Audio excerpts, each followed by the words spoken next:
Radio Auto, essai croisé.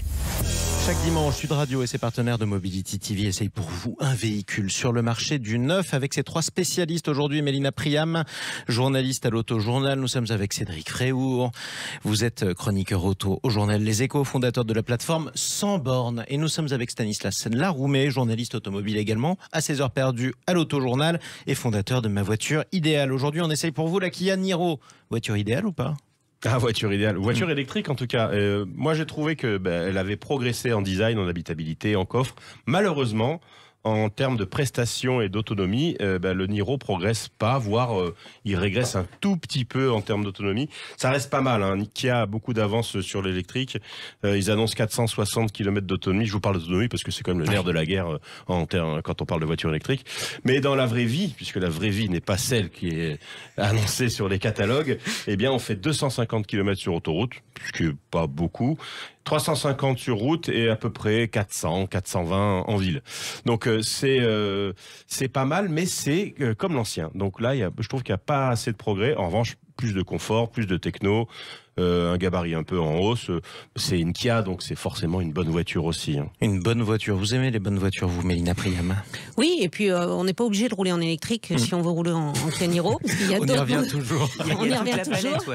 Non, ce qui est intéressant, voilà. Alors déjà, moi je voudrais quand même dire, c'est une voiture, je trouve qu'elle a une gueule. Il y a vraiment il y a quelque chose quand on la voit, ils ont vraiment joué sur un design qui leur est propre. Hein, redisons-le, de toute façon, à chaque fois ici qu'on a essayé avec vous une Kia, à chaque fois vous avez dit il y a quelque chose de spécial. À chaque fois vous avez dit le design est fabuleux. Actuellement, le design de Kia, il se passe quelque chose. C'est la meilleure marque en termes de design en ce moment, on peut le dire ou pas ? Non, tous les goûts sont dans la nature. Tous les goûts sont dans la nature. C'est une des meilleures quand même. Il se passe quelque chose. Ouais. Voilà, on n'est pas sur quelque chose de consensuel. Et c'est pas vraiment des courbes quand même. Pour le coup, on est. Essayez de me décrire sa silhouette. C'est un peu anguleux. C'est très. Et puis il joue sur une carrosserie Biton.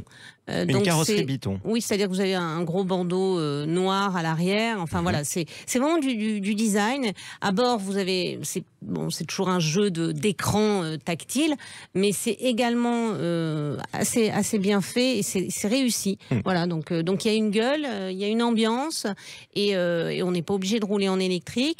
C'est un petit SUV compact. Parce qu'en fait, ce qui est assez intéressant chez Kia, c'est que vous avez déjà effectivement le Niro qui est petit et vous avez juste au-dessus le Sportage, mais ils sont pas tout à fait sur le même segment. Enfin, ils sont sur le même segment, il y a juste 10 cm qui les séparent, mais Kia persiste dans cette double offre et voilà, et c'est vraiment c'est presque c'est à la fois un compact, un urbain. Et moi je trouve que c'est un véhicule très intéressant. Réussi. Vous ne le voyez pas parce que vous l'entendez, mais Cédric Fréhour ressemble au loup de Tex Avery. Les yeux exorbités d'amour pour ce Kia Niro. Mélina, elle a raison. C'est une Kia qui a de la personnalité. Ouais. Son design, il est extraordinaire. On a l'impression. Vous vous souvenez du film Wall-E ou pas, de ce petit robot ? Wall-E, si c'était une automobile, ce serait le Kia Niro. Voilà. Vous l'avez adopté. Non, mais il est mignon comme tout. Normalement, une voiture qui a des yeux ronds et tout ça, on la regarde, on se dit c'est super mignon. Là, il a des yeux carrés. Pourtant, on a l'impression qu'il a des yeux ronds. On se dit que c'est super mignon. Et c'est très moderne. Ouais. Évidemment, Mélina, à juste titre, le disait, il offre toutes les motorisations. Donc, celui qui adore les voitures thermiques, il fonce, il va s'acheter un Niro. Celui qui aime les hybrides simples, il y a tout. Il y a tout ce qu'il faut. Et c'est rare. Ouais, ça c'est assez rare. Et c'est rare. Donc, si je résume, on a l'hybride, on a l'électrique, on a le thermique. Et on a l'hybride rechargeable. Bon, écoutez, franchement, c'est... Et même si les Kia ne sont plus des voitures pas chères, le rapport prix-équipement reste quand même. Il n'y a pas besoin très de payer beaucoup plus cher que le prix d'entrée pour avoir les options de base, quoi. Alors, chez Kia, il n'y a pas énormément d'options. En fait. Il y a plus des niveaux de finition et en fait, il faut opter pour un niveau de finition. Donc, ça vous fait souvent faire un gap financier qui peut être important entre deux finitions. Mais après, vous n'avez pas d'option. Voilà.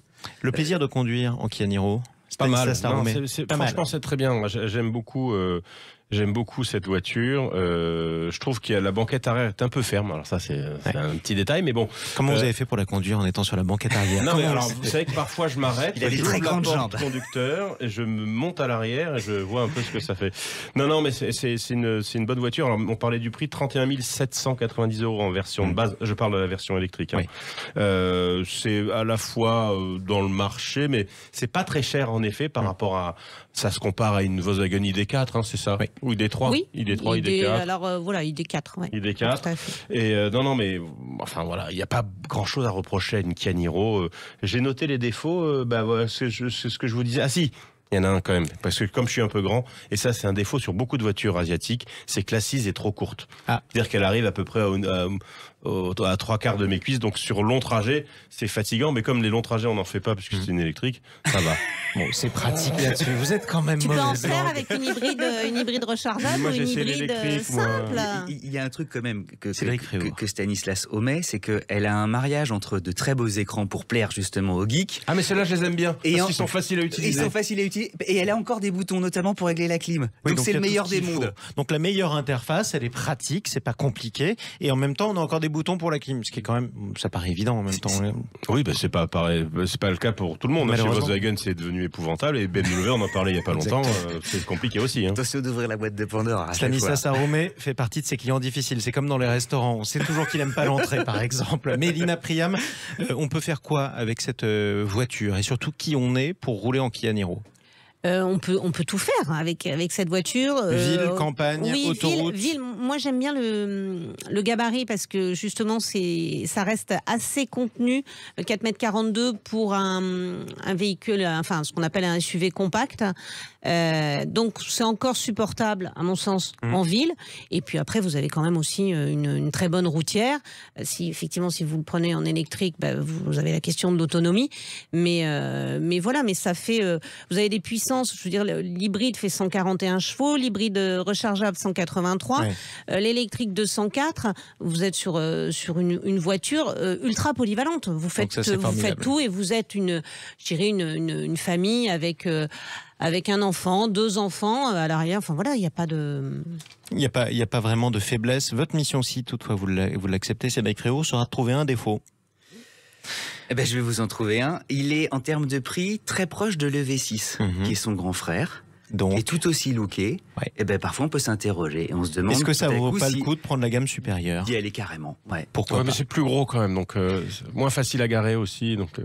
Oui, et tu n'auras pas le même niveau d'équipement. Enfin, mais Cédric Fréau a essayé de trouver un défaut pour une fois et les 2 autres lui disent que non. On tombe dessus à bras raccourcis la dernière fois. Garantie 7 ans. Garantie 7 ans. Rappelons-le, ça c'est très important dans cette gamme de prix. Merci à tous les 3 à vous pour cet essai du Kia Niro. On vous retrouve dimanche prochain. On espère en tout cas. À dimanche. Bonne route à Mélina Priam, à Cédric Fréau et à Stanislas Laroumet, et à bientôt sur Sud Radio. Merci à tous.